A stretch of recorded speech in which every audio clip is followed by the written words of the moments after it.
retrospectively, we've constructed this myth of this amazing angel visited with a supernatural talent, who then was taken away from us too soon.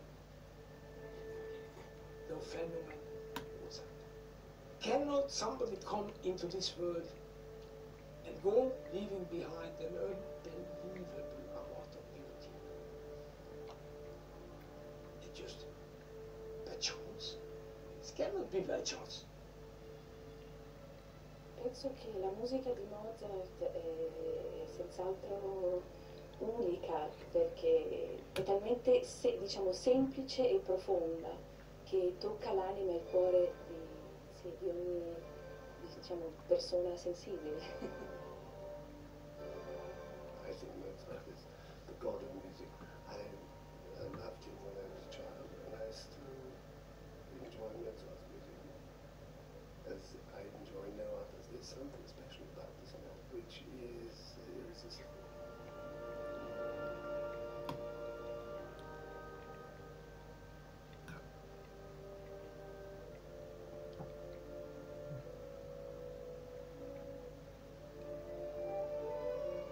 The world's most famous child prodigy, Wolfgang Amadeus Mozart, was born in Salzburg on the 27th of January, 1756.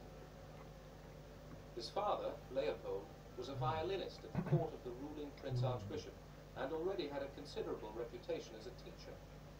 He took sole charge of the education of both Wolfgang and an older daughter, Nannerl. Both children were musical, but Leopold realized very quickly that his son's talents were quite exceptional.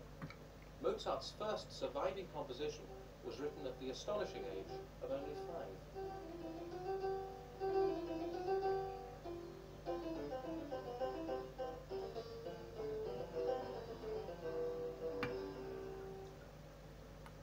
Now, what's remarkable about this piece, besides its brevity, is that it changes its meter halfway through.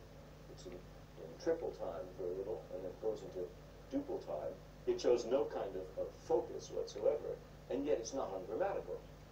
Now, what's interesting is that within several months, we do have these more famous pieces, like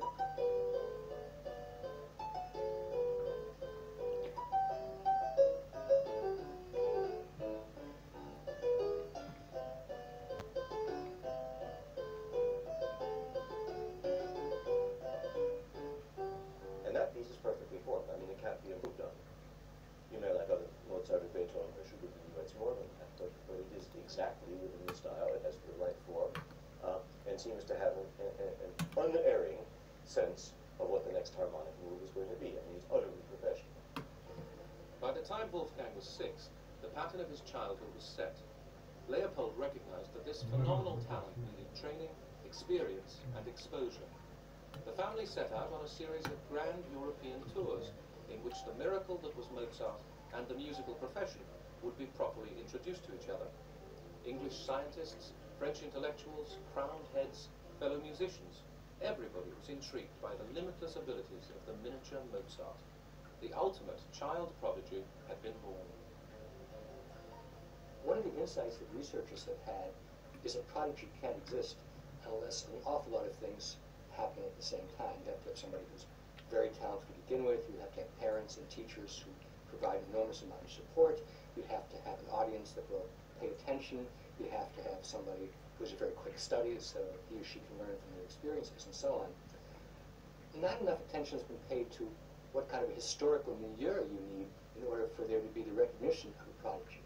And I think in the 18th century, Europe was becoming enough of a place where you could move from one country to another fairly easily, where people knew the several different languages which were needed, where there was enough affluence in the court so one could get together the guilders, the ducats that were needed to be able to pay for Mozart. And it's probably harder to think that that could have happened a couple centuries earlier. In the late 18th century, the musical landscape of Europe was also changing. Earlier Baroque music had been designed largely for church or court, but now the emerging middle classes created a new market for music, the public concert.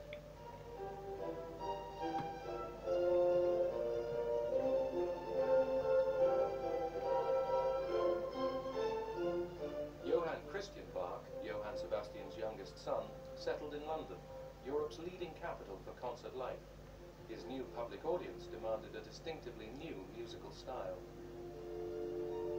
You have to appeal to the larger public, which means that you have to write music which is more dramatic, and at the same time music in which the form is easily perceptible.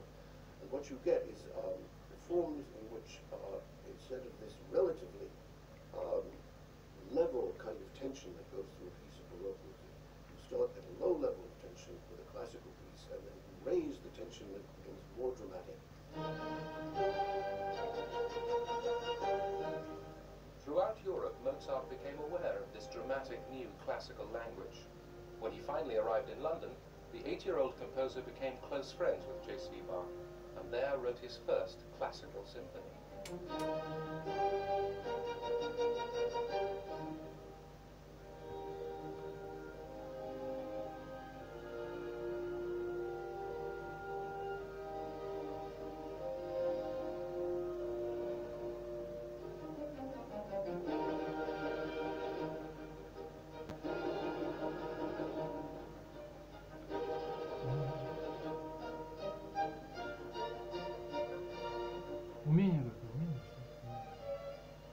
There seems to be a magic number 10. It seems to take about 10 years to get to be really good at something.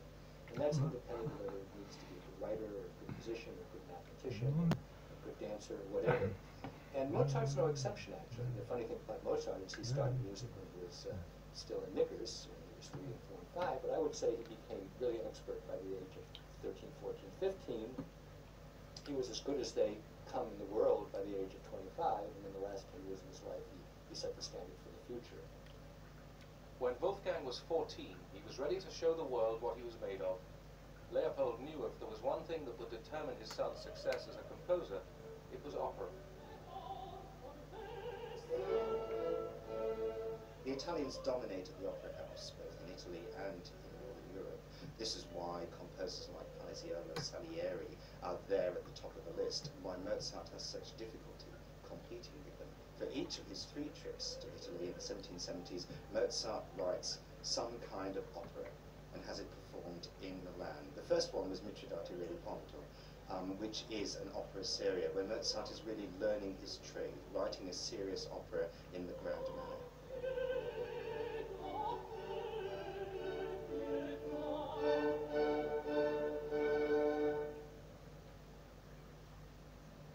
Mitridate was a huge success, and when Mozart was 17, the family were wealthy enough to move from their cramped 3-room flat to a spacious house in a prestigious Salzburg square. Mozart began to spend more time at home and less traveling. His apprenticeship was over, but his experience as an opera composer began to influence all the instrumental music of this period. The A major violin concerto of 1775 is now recognized as one of Mozart's first early masterpieces, and opera is the key to understanding some of its most imaginative and unexpected gestures. When the soloist first enters, it is usual to hear music the orchestra has already played, but here, the violinist begins with an entirely new idea.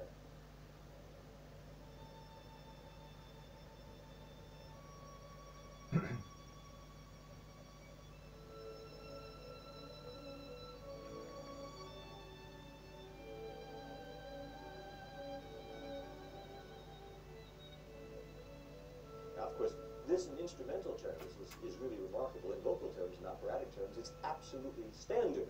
The moment of personal privilege of the diva is shown by saying, I bow to no one, not even this orchestra. If I feel like being grand or being melancholy, the fact that you've done this splendid thing is of no importance to me.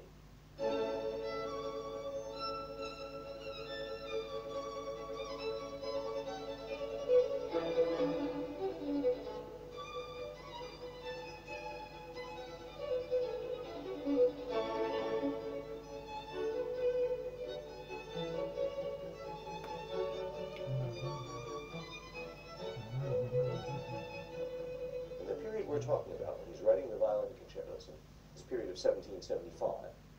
He's 19 years old, and he's writing the A major symphony.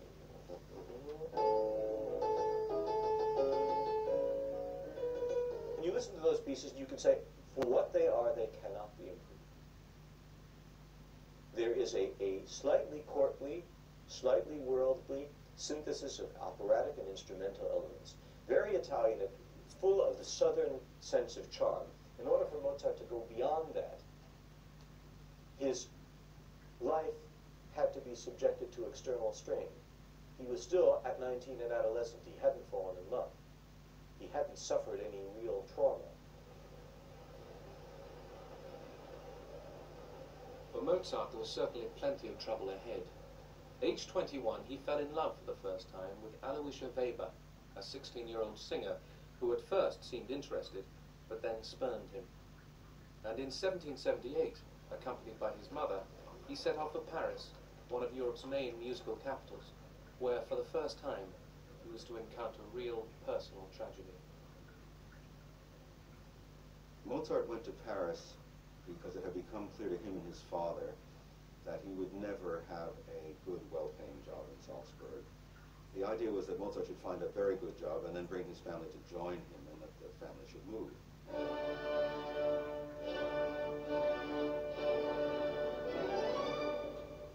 Mozart knew that if he were to be successful, he had to be popular, and his Paris symphony was shrewdly calculated to please its French audience. I had noticed, he wrote to his father, that all first and last movements here begin with a loud flourish from all the instruments together. So I began my finale very quietly, with just the violins, and followed that with a sudden loud passage. As I'd expected, the audience all whispered hush at the start, and then, when they heard the loud music, burst out clapping.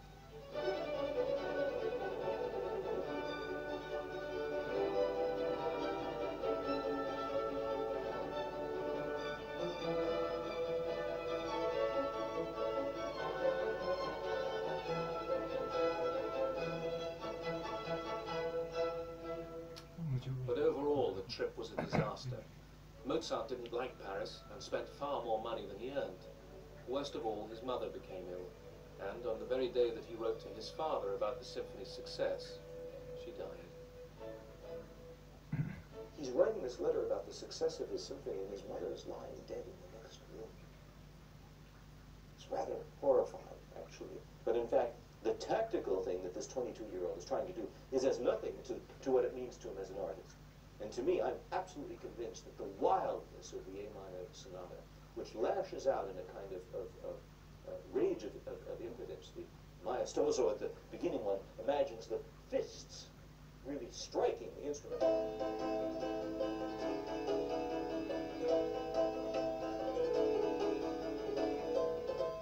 the sense of helplessness of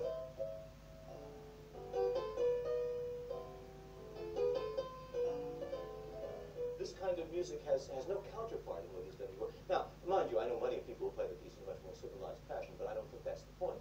There's something absolutely psychotic about this piece.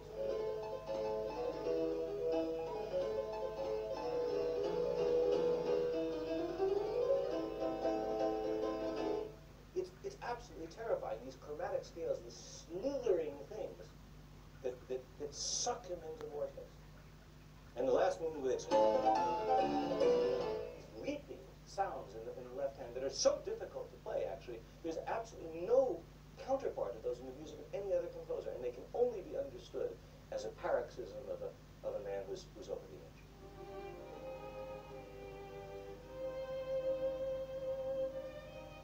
Nowhere in France could Mozart find the prestigious job he knew he deserved, and in 1779 he was forced to return home. How I detest Salzburg, he wrote. Salzburg is no place for my talent. It has no opera, no theatre, and even if they wanted one, who is there to sing? He'd been one of the musical glories of Europe, but now he was a mere concertmaster in the provincial Salzburg court, still living under the controlling thumb of his father. For Mozart, the answer lay just over the mountains to the east, in Vienna. Блин, я вообще поражен. Никто же, как вы не имеете права вообще.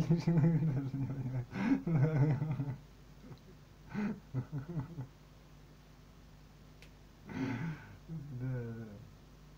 А оно иначе не могло, ну не может быть, понимаешь? Только ты не обижайся ни на меня, ни на кого вообще, то есть тут нет повода для обид. Так надо идти, да, жить в семью надо обратно возвращаться, как бы, с мужских странствий своих, возвращаться на беременное ложе, ну и про женщин, типа гичик были, да, и вообще в целом, неважно. То есть я не хочу ничего не уязвить, меня это вообще не касается, мне не интересно. Просто, правда, это очень просто, понимаешь? Да, то есть вы в мире точно ничего не сделаете, я тебе точно говорю. Любая, то есть это просто теряешь свое время, драгоценная жизнь, понимаешь? Да. И не спрашивайте, да, и не надо никаких утешений, ни ложных, ни истинных, просто можно, если можно жить в правильном направлении, понимаешь, тебе и утешаться даже не придется. И нормально, и жизнь будет хороша, и светлая, и нормально, да. Да. И я тебе точно говорю, что тут даже не то, что так вот, а как бы, ну даже если так, то все равно, то есть, как бы это уж от тебя зависит. Или наоборот. Нет, я понимаю. То есть я тебе точно скажу, это только это твое.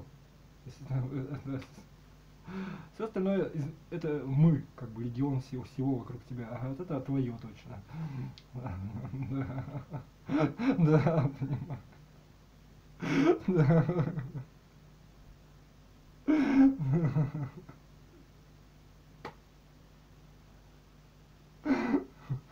Ладно.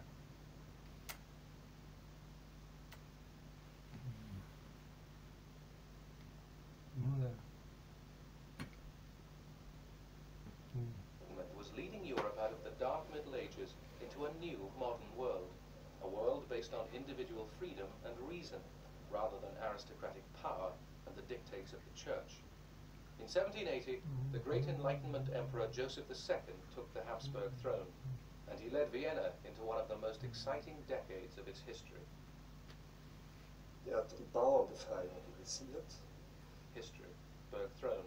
In 1780, the great Enlightenment Emperor Joseph II took the Habsburg throne, and he led Vienna into one of the Ну это most нелепо exciting звучит, да. decades Ну of я не its знаю, history. что это как вот. Ну ладно. Что надо жить просто. Вот это она и есть жизнь. Да, семья, работа, какая еще работа. Причем здесь работа? Да, понимаете. Доброта, добрость. Да. Ну ладно, нет, кстати, то есть как бы тебе очень не я понимаю, да. Да. Какие выходы? Че вы? Не знаю. Да. Ну и что?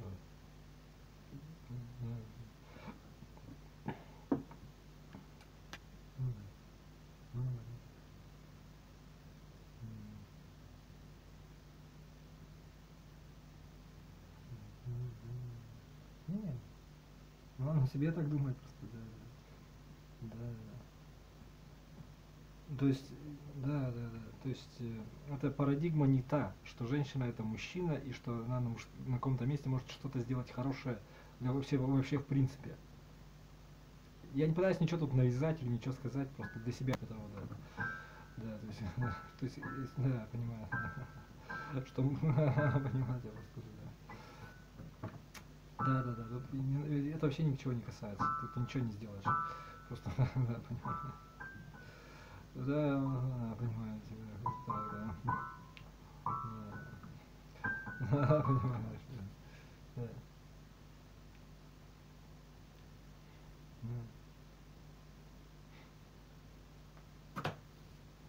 Но не к вашему, к сожалению, да. Мне не надо, да. Die Bauernbefreiung initiiert. Hat die Rechte des Adels О, beschlossen. это тоже. То есть, да, типа, да. Да, это имеет в виду. Da kam vor allem zustatten die Zensurfreiheit, es wurde Ну, не ausgestellt, вот это, да. dass jeder das Recht hat, das zu sagen, was sich versucht wird.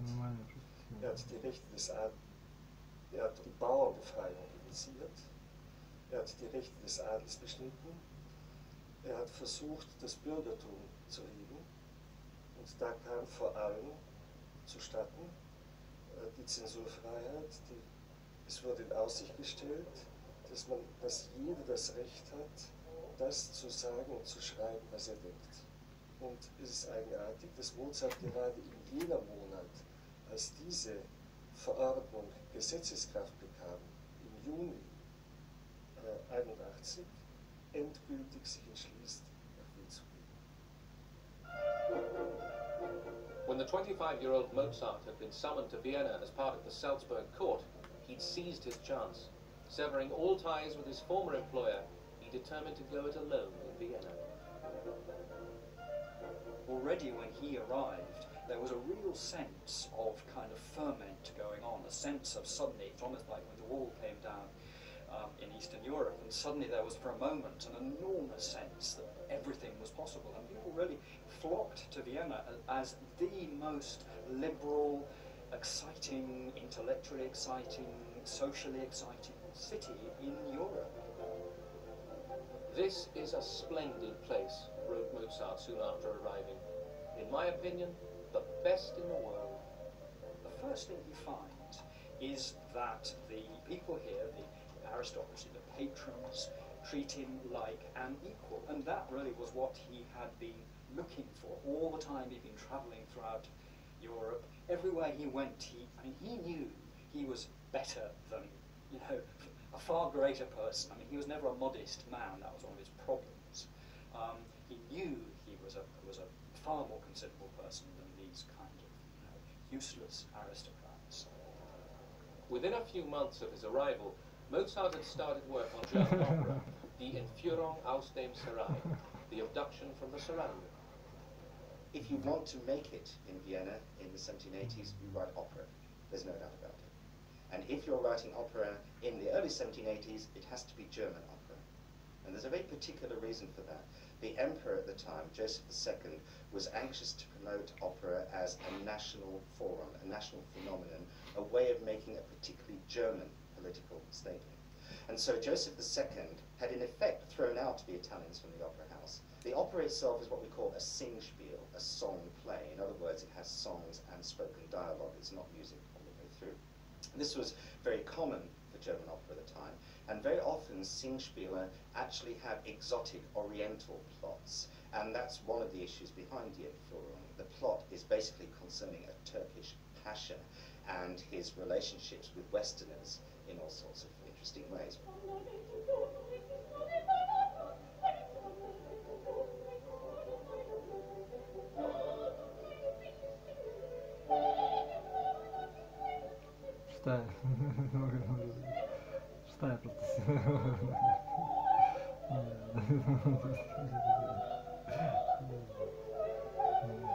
Mozart knew exactly how to write for the voice. He changed the art of singing, really. Before him, Baroque music was very much, you sang much more instrumentally, whereas I feel that Mozart turned it around, changed the whole thing, and heard everything in his head as a voice. And he wrote things very, very quickly. He was like a spring, and the music, I feel, came bubbling out of him. And that's what it feels like to sing it.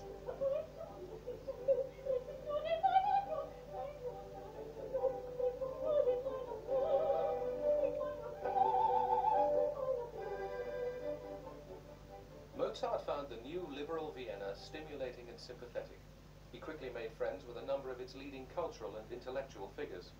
Like many of them, he became deeply committed to Freemasonry, which, with its ideals of brotherhood and understanding, was flourishing in Joseph's new Vienna. Вот это всего лишь один единственный, а как жить надо? Жить-то как надо? Вот твою, наши жизни, то есть не наши, которые наши, не наши, которые мы, не наши, которые там, да, политические, мы там, а вот, наши, в смысле, твои.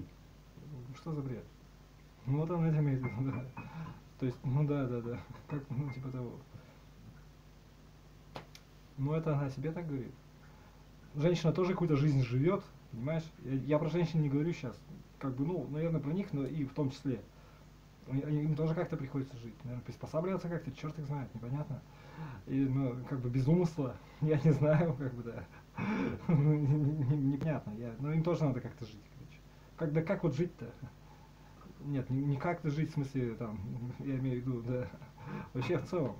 Деньги ведь не все, правильно? Это не самое главное, правильно? Да, понимаете, просто.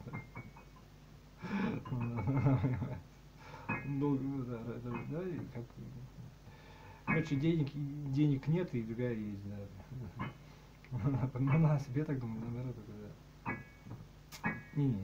Я не думаю, что женщина даже какая-то бесплатная работа, она женская, или там благотворительная, даже самая тупая, какая-нибудь волонтерская, какая-нибудь вообще там имбецильная, враковая. Я не думаю, у них просто времени нет, в здоровом виде у них нет на это времени.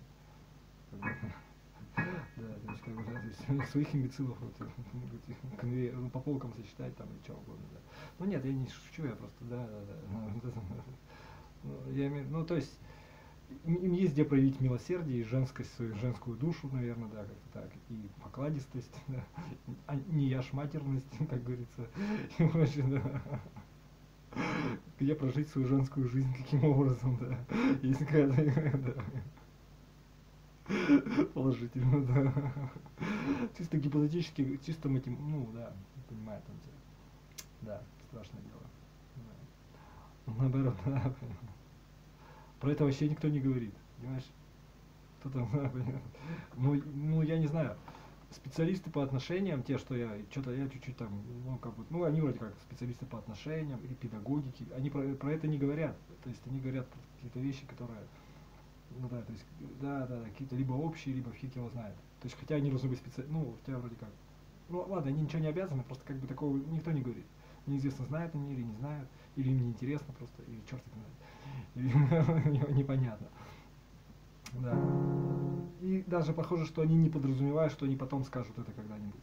То есть, если ты специалист, ты сегодня, допустим, подготовил урок, и такой, ну я потом скажу это, то есть как бы сейчас я или подготовлю, или посмотрю, какая публика, или, как бы, да, то есть как бы, чтобы постепенно, ну, да, и не то, что посмотрю, когда не в этом смысле, да, ну поймешь, короче, или подготовлю урок, или просто закину удочку, да, а потом разберешься, да, как говорится, да,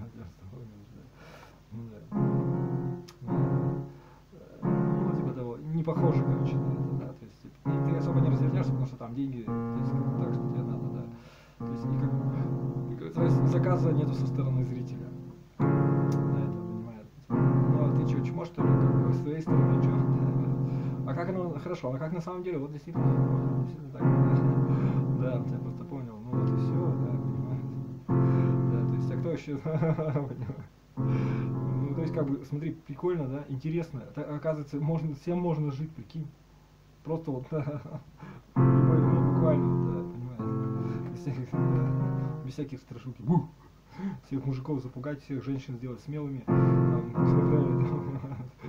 и активными, всех сделать смирными, покорными. Слушай, фрикадельки.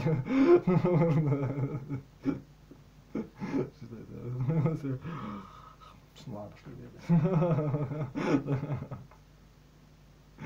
ладно, меня не касается, а просто. Это страшно просто, понимаешь, да, если не касается. Кто за все отвечать-то будет, если ты можно много чего тут восклицать, как бы, да, это все. На кого ты, да? Ну да. Ну нет,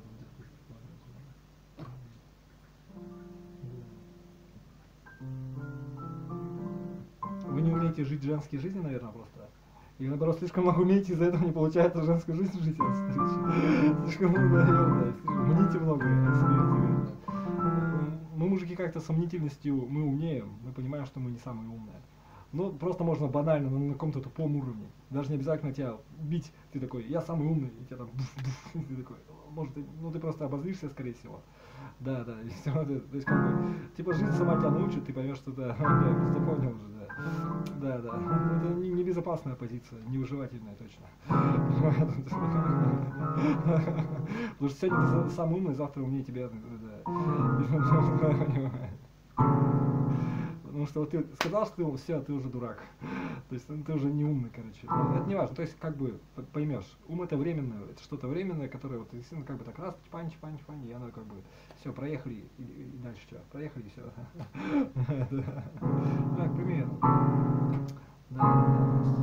То есть, ну, как бы мы как-то с этим справляемся. С женщиной, да, у женщин такой, у них другой какой-то механизм. Ну, то есть, как бы, сдачи,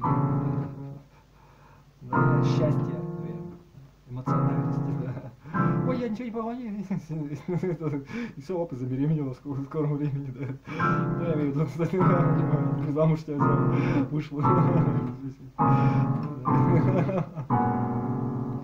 Ну, не знаю, ну, как-то, ну, так же как-то, согласись, нет? Это что-то нормальное. То есть им не обязательно, вот вообще это все не обязательно, да. Наоборот. Вот это, да, шаг влево, шаг вправо.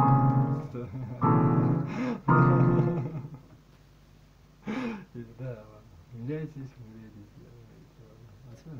Ну, можно нормально, то есть можно нормально все делать, да?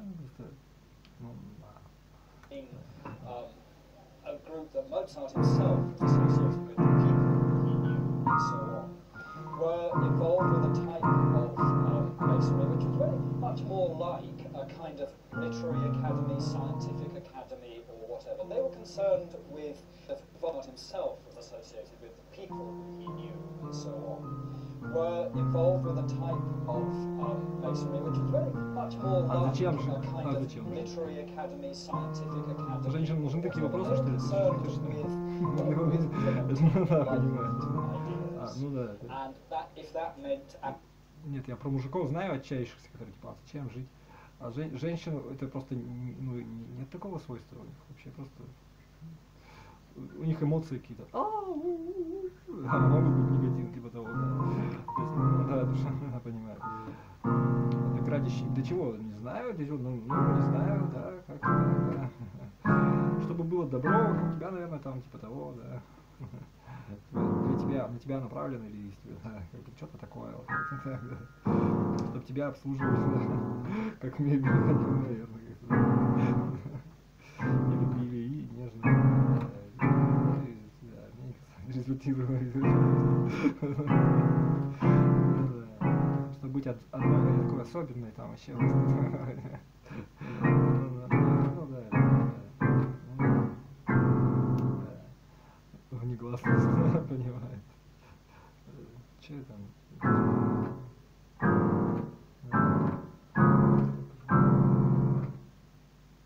То есть это мужское заблуждение такое, да? Зачем жить? То есть, ну не знаю, ладно, я в смысле того, что зачем жить, да? Вот он о себе так думает, да? То есть, ну хорошо, но ты будешь вынужден все равно жить, понимаешь? Ты такой заблудился, такой типа зачем это все, на самом деле все, да. Ну не значит, ну не зачем, значит.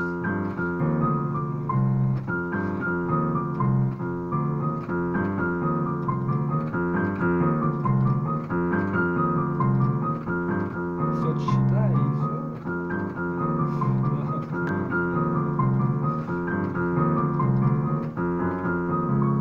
Специальность. Не то, что ты работал как бы в алкоголика рабочего ушел, а как бы просто, да, то есть, наоборот, значит, над собой надо работать, да, то есть, да, что надо на самом деле, то есть это все равно, да, что по сути происходит, понимаешь, да, то есть, да, и в эти моменты хочется просто отчаяться и забыть. Понимаешь? Да. Ну вот так вот, да, кто еще будет это все нарабатывать, типа, да. Ну, и соответственно двигаться не в горизонтальном как-то, ну, в смысле не в лестницу какую-то, там, иерархию чего-нибудь там, да.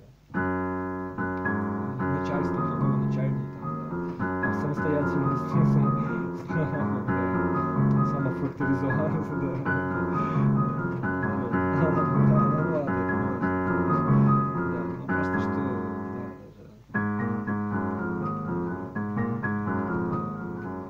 Ну тогда скажи, что все дела проклятые, то есть все это, я не верю в себя и в рот, как, соответственно, и так далее, да. Что все понимает, просто невнимательно. Да, наверное, есть что-то. И у женщины добра ума спрашивает. Советуйся с мамой, с родными, с сестрами,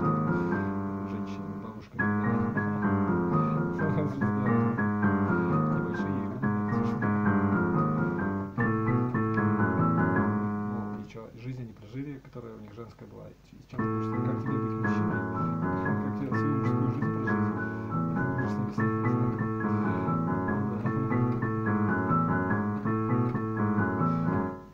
Ну, даже, да, понимаешь, да. Не знаю уж, вот это уже ответственность, когда твой отец тебя спрашивает, как бы, ты не спрашиваешь, просто.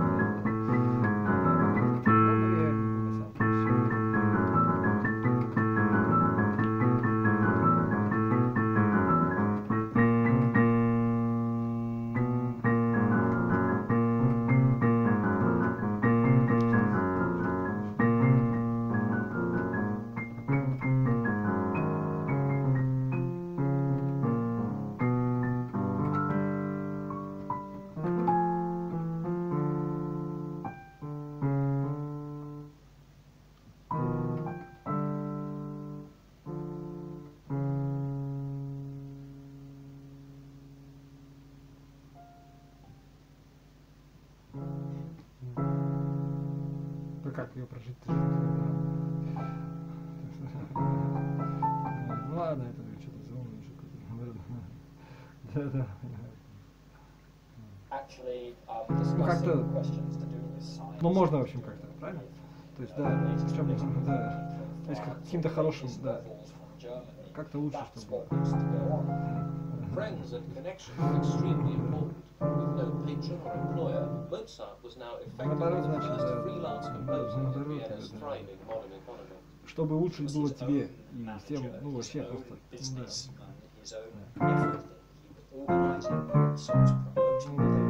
He was getting together the subscription lists. He was running around to publishers to get the works published. He was an immensely competent businessman Значит, нельзя. manager.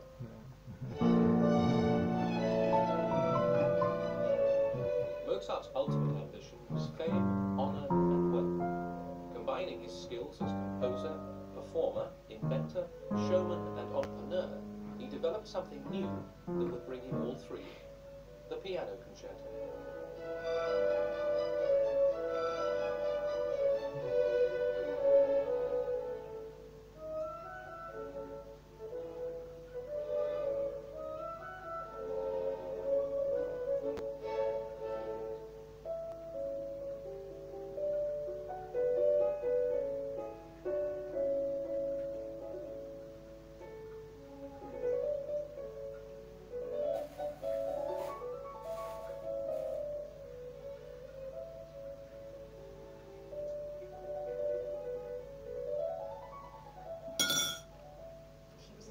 Man. He didn't just. Ну наоборот, договаривал. Ну вот она себе, ну вот наоборот, можно как-то, да, сделать себе, наверное, сделать всех людей счастливее, как добрее, чтобы было больше в мире, добра вокруг себя сделать больше, да. Ну да, понимаю. Да, чтобы добро все было, да, чтобы была она поняла, ну да. Порчу свою загнать,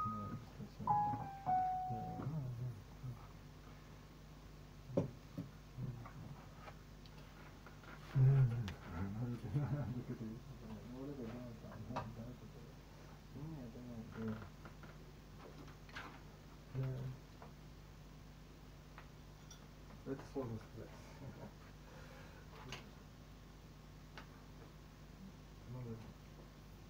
Ну, наоборот, это да нет, понимаете, да.